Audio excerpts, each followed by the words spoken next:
Welcome to this playoff edition of the Red Zone. I'm Alex Campbell. We were off last week for Thanksgiving, and since our last show, North Central Cardinals football had their game with Carnegie Mellon canceled, effectively giving them a bye to the second round, where they defeated the University of Wisconsin lacrosse this past weekend, 34-20. They now move on to the quarterfinals of the NCAA Division III Football Championship to face Rensselaer Polytechnic, RPI, this coming weekend. And to dive into all of that, I'm joined by Cardinals head coach Jeff Thorne. Coach, congrats on the win, and thanks as always for taking the time. Thanks, Alex. So, last week, obviously strange, expecting to play a game, not playing. How did you and the players find out about that, and what was your team's initial reaction to that news? We found out Friday morning. Disappointment, but at the same time, I think some of the guys may have thought, by their reaction when we shared the news, thought that our season was over when we called a team meeting. So I think there was some relief that we were moving on, disappointment that we're losing a game, especially for our fifth-year senior guys that came back, just to have one less game to play. But the flip side of that, the silver lining is, kind of a week off, a bye week, a little bit of time for the bodies to heal, and a day or two extra of prep for Wisconsin lacrosse after we knew that they had won their game on Saturday. It is kind of an age-old debate, if you look across sports, when teams have byes, is that a pro, is it a con, who does it benefit? What do you view, and looking back in the last 2 weeks, what did you view as the pros and the cons, beyond just, getting guys healthy of that extra week? Yeah, I mean, the pro is exactly that. It's just a little extra time. We've got a veteran team. These guys have played a lot of football games. So that week off after, playing 10 consecutive weeks, I think was valuable for their bodies. The drawback is just, you get into a rhythm. We were playing really well, and the hope is as a coach that you're able to recreate that in practice so that you show up on Saturday and continue to play really well. We've talked about the running game a lot this season. In last episode on Check the Tape, we talked about a play where Ethan Greenfield appeared to go up a gear. In this game, I don't think I've ever seen him run harder than it looked like he was running out there. Is that what you saw from the sidelines? It seemed like somehow there was just another level of intensity that he found. Yeah, I mean, that's what Ethan's brought to the table the last couple of years. And I know you weren't with us in 2019, but it's kind of a flashback to what we saw through the playoffs in 2019. Ethan is just one of those rare guys that he refuses to lose and is incredibly difficult to tackle. And I think over the course of a game, with the talent we have up front in our offensive line and the physicality of that group, add on top of that Ethan's running style, and Terrence is kind of a completely different running back with great speed and explosiveness. It's a great 1-2 punch, but I think we've got an ability to wear teams down with the way that Ethan runs. It's a punishing style. He's very, very difficult to tackle. And you mentioned Terrence Hill, who turned only 5 carries into 80 yards and 2 scores. Yeah. Could have had a third score he had called back as well. Right.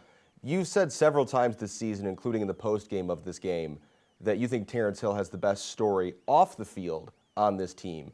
But he's now written this year and continues to write a pretty impressive story on the field. Yeah, I think just the entire team, there's a very, very heavy amount of love that we all have for Terrence for so many reasons. What he went through is one thing, but how you respond to what you go through is really what defines people. And he's been such a great example and role model for our players and our coaches to really look at and to admire and to be inspired by. He does it every day and smiles and is an advice giver when asked, is a supporter behind the scenes that nobody ever knows about when somebody else is struggling. It's just the kind of kid he is, and it's just been a pleasure having him in our program. We've seen some pretty unbelievable catches this year. Andrew Kaminsky in particular, I think, has a couple entries in that category.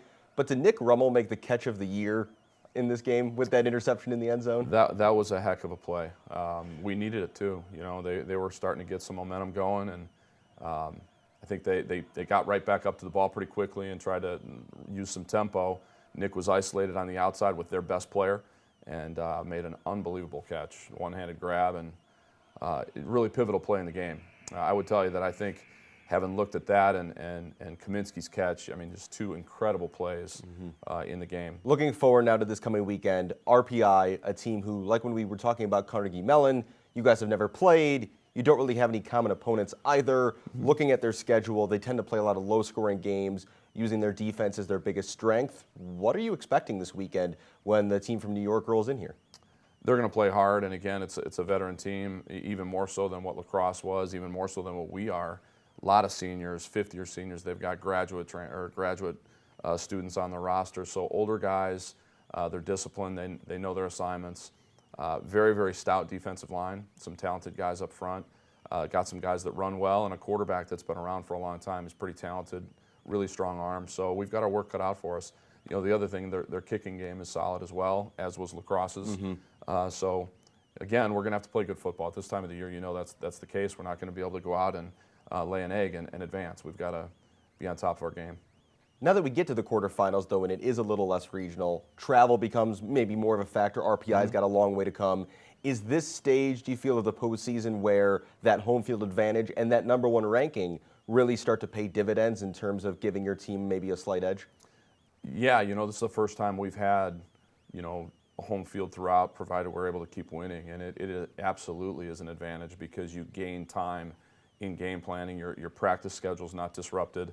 So it absolutely is. You sleep in your own bed. You know, you're eating the same stuff you always eat. So there absolutely is some advantages to it. But at the end of the day, you show up on Saturday, field's still 100 yards long, 53 1/3 wide, and officials, the whole deal. It's the same thing once you get to Saturday. But the prep is maybe a little bit different, and that I think is a bit of an advantage.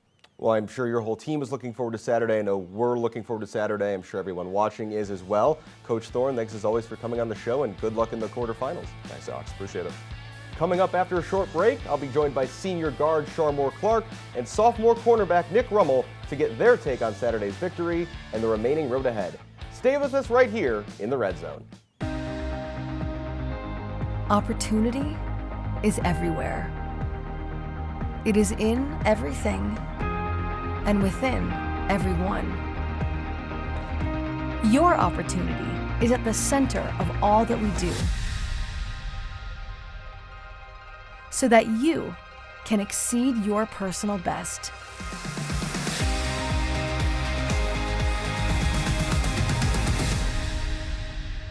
Welcome back to the Red Zone.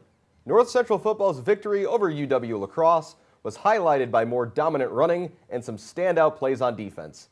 And to talk about that and more are two returning guests this season, Sharmore Clark, Nick Rummel. Guys, thanks for coming back on the show. Thanks for having us. So got to start, Sharmore, still the only person to win the CCIW Offensive Lineman of the Year award, winner all 3 years it's existed. What does that honor mean to you as you just add another one to the trophy case? I'm not sure. It means a lot, to be honest, to be the only recipient of that award, especially back-to-back years. I'm hoping to get it named after me when everything's said and done. But it's such an honor. It shows a lot to our coaches and what they do because they trusted me to come in as a freshman. And over the years, they just gave me the tools that I needed to continue on that run. You guys got the win, 34-20 over UW La Crosse, moving on to next weekend. But it's safe to say, I think, the Eagles challenged you guys more than probably any team since Wheaton. So it had been a couple months since you guys had a physical battle on your hands like this one. How is the preparation for a game like that different when you know it's going to step up a level? And in game, do you kind of feel like there's an adjustment that has to be made when it's been a while since you're going toe-to-toe with someone who can kind of match you guys physically? We knew, playing lacrosse that they were a good team. Everybody who's in the playoffs are a good team in some way. They're all college players. They're there for some reason. And for our preparation, especially having those few days off of school because of the holiday, guys like Ben Wong were holding meetings after our team meetings already to just watch more film together, see everything as one. So by the time we go out there, we knew what they were doing. We knew they had players who could make plays, and we knew that was going to happen. It's playoff football, but I think our guys responded well, and they made a play, but we just came back next play and did our thing and ended up coming out on top. So I would say the same thing. The O-line really did the same thing with getting together and watching film. I think that was the biggest thing. Coach said it since we're in the holidays and we have the time off of school, you guys are an NFL team right now, so take this time and use it wisely. And in-game adjustment for the offense, the coach challenges at half point of the game and say, where are you guys? You guys aren't here right now. And that's when Greeny stepped up and said, I'm going to make that big hit play. And when you have guys that do that, it's just, as an O-line, you got to go. Let's go.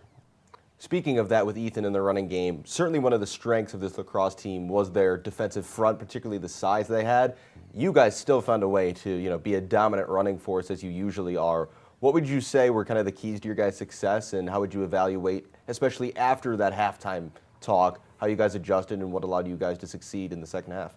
Yeah, they're a big front, but we don't use it as an excuse. Like, we know that we're good. We're a veteran O-line, and we're supposed to dominate anybody that's in front of us. That's the mindset that we took going into the game and going into the second half. We just need to stick to what we do and just get back to the run. And then, Nick, for you in particular, I said to Coach Thorne that I think your interception in the end zone might have been the catch of the season on this team, offense or defense. Can you take me through that play and what you saw on it? Sure. So I was isolated out there on number 22 as their best guy, and just watching film, like I said, throughout the week, kind of had a feeling I knew what kind of route he was going to run. I was actually thinking more of a fade route, but he turned it into a 5-yard out, so just stayed in his hip, looked back for the ball, and stuck my right hand out and ended up hanging on to it. So it was a really cool moment. Got to celebrate with all the guys and hopefully set up our offense. Looking down the playoff bracket, there's a potential collision course here with Mount Union for you guys, especially in the playoffs, regardless of who the opponent is. How do you guys try to compartmentalize week by week rather than looking at that bigger picture of where you could be headed? I think we all know, who could be coming here next weekend, but we don't try to look past that. Like I said earlier, every team in this playoff bracket is here for a reason, and we definitely don't want to overlook the opponent in front of us. It's another opportunity for us to get better, and if we are able to take care of business this Saturday, then we're going to worry about next Saturday come Monday. So, I think for us fifth-year seniors, we really set the tone with that because we understand that this could be our last game. So we're just looking at one game at a time, and whoever comes next week will show up and prepare the way we used to.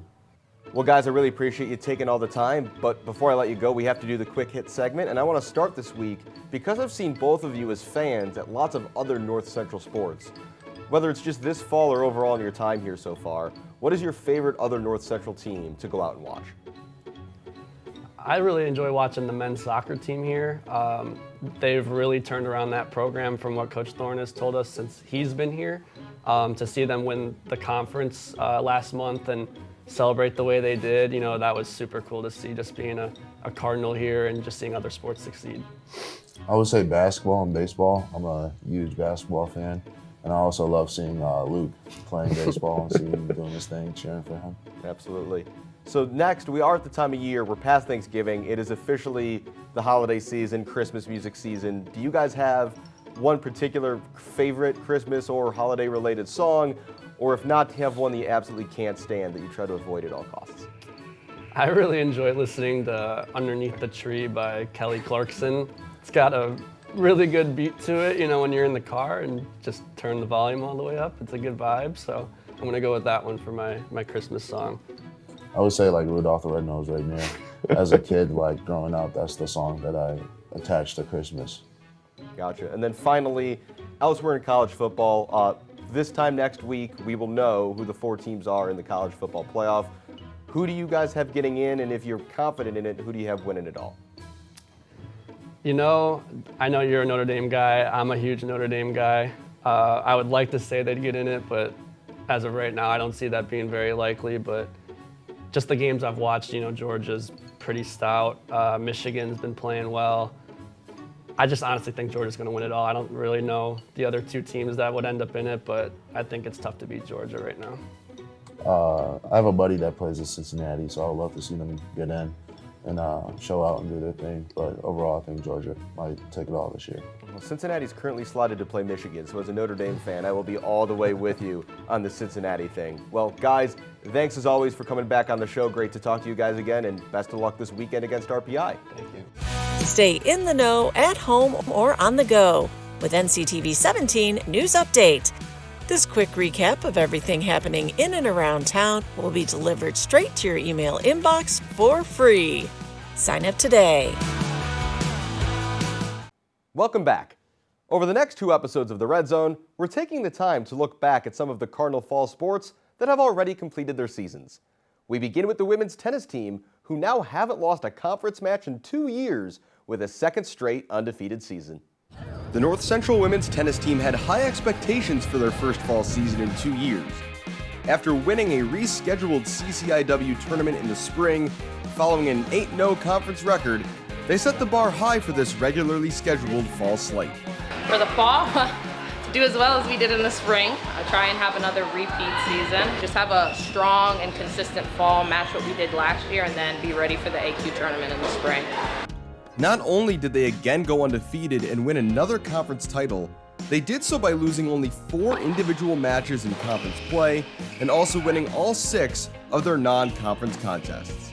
For all the success, being back to normal wasn't as easy as this team made it look. This is the first time I've ever experienced playing a fall season. It's been different, but I like it, kind of get the ball rolling. I transferred from a school where it was a full spring season instead of a fall season, so it's been nice to kind of, just get the actual competition out the way. Tiring. Tiring, I'm not gonna lie, because I usually work out. I don't run a lot. So this running back and forth kind of thing is kind of like, getting me out of breath. But it's fun. It's fine.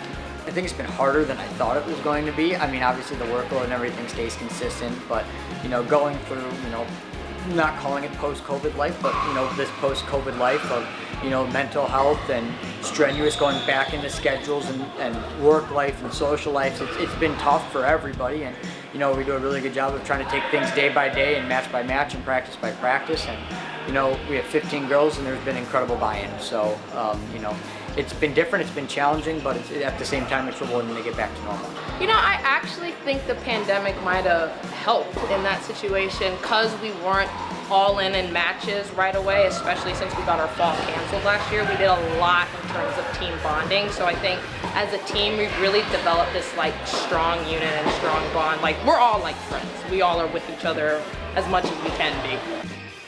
And it's that team unity, much more than any of their individual abilities, that the team believes truly sets them apart from the competition. We don't have any beef or anything with anyone.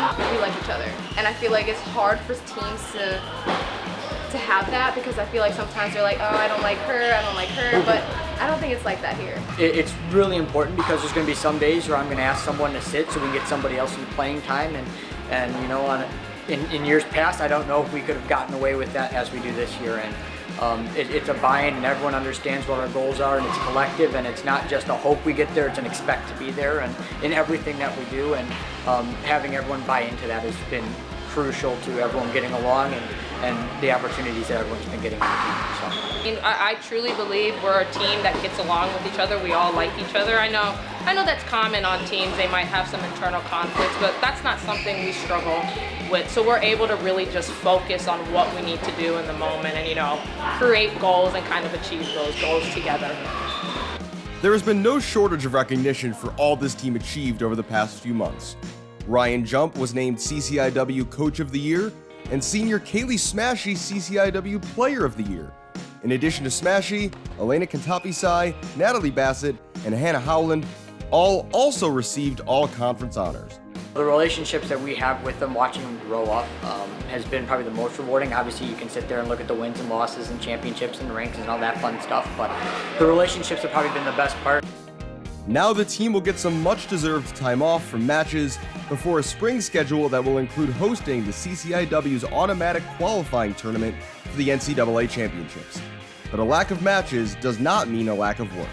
I know all of us are determined. We're not lazy, so we all have our own thing. So I feel like off season, we will have our time to go work out, our time to hit with each other. None of us are just gonna be like, oh, we're gonna only do school and do nothing athletic related. But for now, they can savor the moment where they did something that's never been done before: win 2 conference titles in the same year.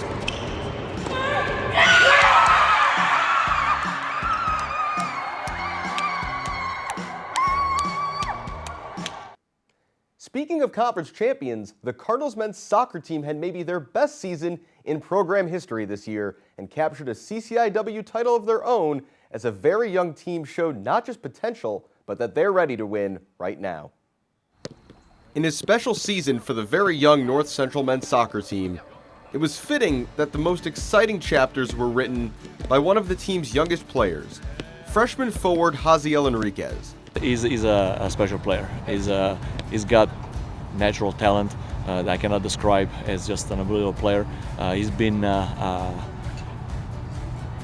resolving games for us.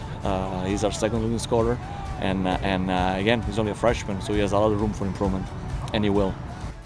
Enriquez scored the winning goal in both the CCIW semifinal and the CCIW final as the Cardinals won their third conference championship and fifth berth to the NCAA Division III men's soccer tournament.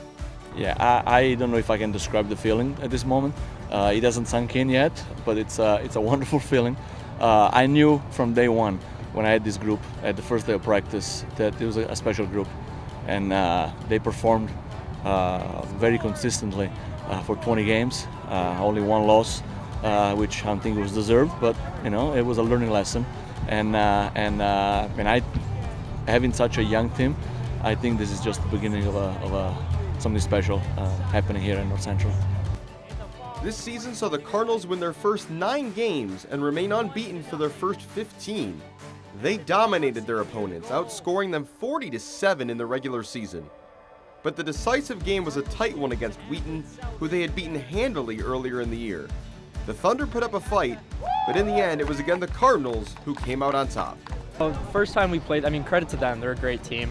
We beat them 5-1 the first time we played them, but it was a lot closer than that, And we had a game plan going in, try and counter them, get them on their back foot, and we got lucky when we got one in. And after that, we defended like crazy. I think we played as well as we wanted to. We've been working on it all practice. Both teams, Wesleyan and Wheaton, they're great teams. It was an honor to play both of them. It could have gone either way both games, so it was great. Both the freshman and sophomore players who make up a majority of the roster were playing their first college seasons due to the pandemic. The captain, Johnny Kramer, is a transfer. It's impressive that they had much success at all, let alone the new heights to which they've already taken the program. Never happened before here, so this was a year of many firsts.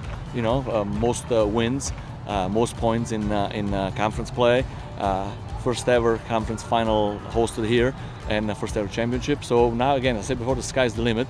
Our first game might be a little difficult because we might be missing a couple of people because of cards. But again, we every year. I remember my first year coaching, one of the older coaches told me that you play for the promised land, and the promised land is the NCAA tournament. So it's a great feeling, and the excitement, it's unbelievable. The guys are just very excited and ready to play. And on Monday we'll find out where and who will play, and I know they'll be ready. The fairy tale season unfortunately came to an end for the Cardinals in the first round of the NCAA tournament with a loss to Loras College. But with no minutes logged by seniors this year, the entirety of this roster could return next season and know that in addition to this first taste of success, they have so much more left to do. And finally this week, the women's soccer team also had an outstanding campaign with a run all the way to the CCIW championship. All around, it was a historic fall for the Cardinals on the pitch.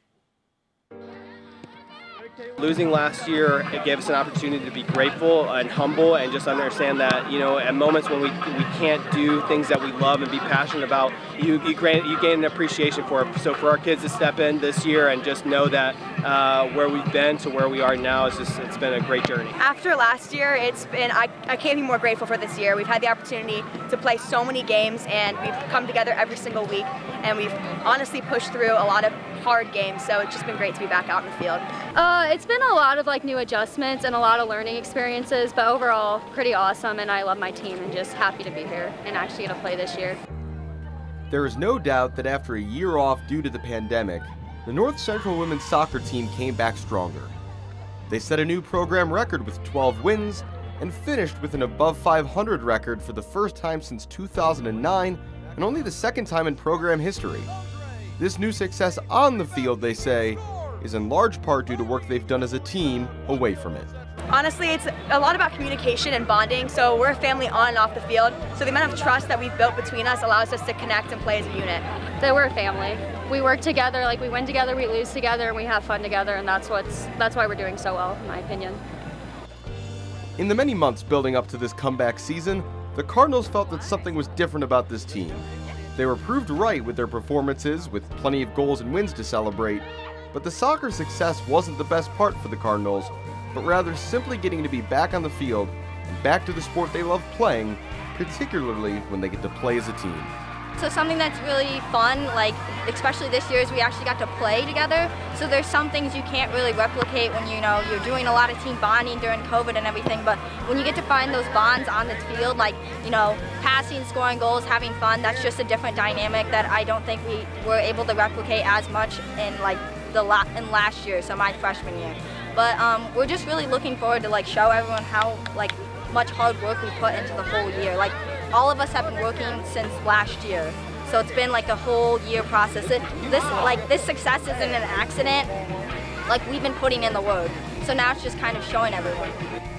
On their way to qualifying for the CCIW tournament, perhaps the biggest highlight was defeating rival Wheaton for the first time in program history after 26 consecutive losses, a win that seemed to give the Cardinals just the boost they needed headed into postseason play. The win against Wheaton was, we haven't lost back-to-back games since opening weekend. That was one of our main statements, and wanting to be a tournament team is not dropping back-to-back games. I think they've taken that to heart, but obviously you want to have this momentum heading into postseason. You want to be peaking at the right time, and I think our kids are there. So. We finally beat the records for the most conference wins and most wins in a season, so it's just awesome to go in with all that confidence and all that adrenaline pumping through our veins. One of the faces of this team's success has been senior defender and captain Maddie Schmidt. In her first 2 seasons, Schmidt didn't play much and started only 2 games in that time. However, in her 3rd and final season, she has emerged as a leader, an indispensable part of the defense, and a player who will certainly be missed greatly by her teammates and coaches. They put us on this track 4 years ago. This is the second recruiting class I had. They really envisioned what the program was going to be and really put in the work and set the standard for all the expectations. Maddie has just been, she's been an incredible leader. She's just grown into her own. And Maddie was a kid where she wasn't playing her first 2 years. And for us, just Maddie to be able to step in that role is just so important. And she's just done a great job.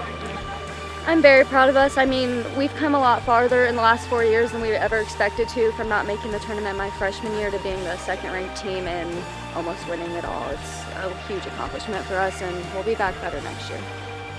After a crazy 6-3 win over Illinois Wesleyan in the CCIW semifinals, the Cardinals season unfortunately came to an end in the conference championship game against the same Wheaton team that they had beat in historic fashion just a couple of weeks earlier. I think we've got a lot stronger just as a team in general, offensively, defensively. At the beginning of the year, we weren't scoring a lot of goals, and by the end of the year, we put 6 on Wesleyan the other day, so can't win every game. It definitely sucks and stings, but it'll be fuel for next year.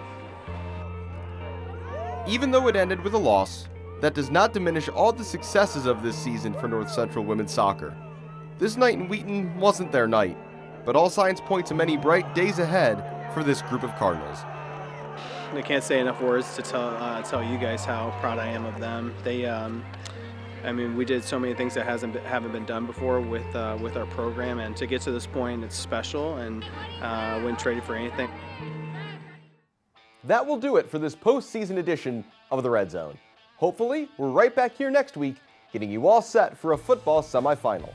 Regardless of the result, this weekend's game will be the final football game of 2021, broadcast on NCTV 17, as well as NCTV17.com and NorthCentralCardinals.com. Kickoff on all those locations is at noon Central Time on Saturday. Thank you not only for tuning into this show, but to watching all the games here this season that we've produced as well. With Saturday being our final broadcast, a thank you to everyone who has made them possible, especially Carl Schultz and Roy Kellerman for their technical expertise behind the scenes, as well as Justin Cornwell, Alyssa Trivett, Ryan Scrid, Hannah Allen, Logan McKee, Patrick Cotto, Josiah Schuneman, Anthony Yench, Adam Cornwell, and of course, Kevin Jackman and Grant Sabo, and everyone else who has put their time and effort into these broadcasts. We'll be out at Benedetti Worley Stadium for one last go-round. I'll see you from the sidelines. Thanks for watching.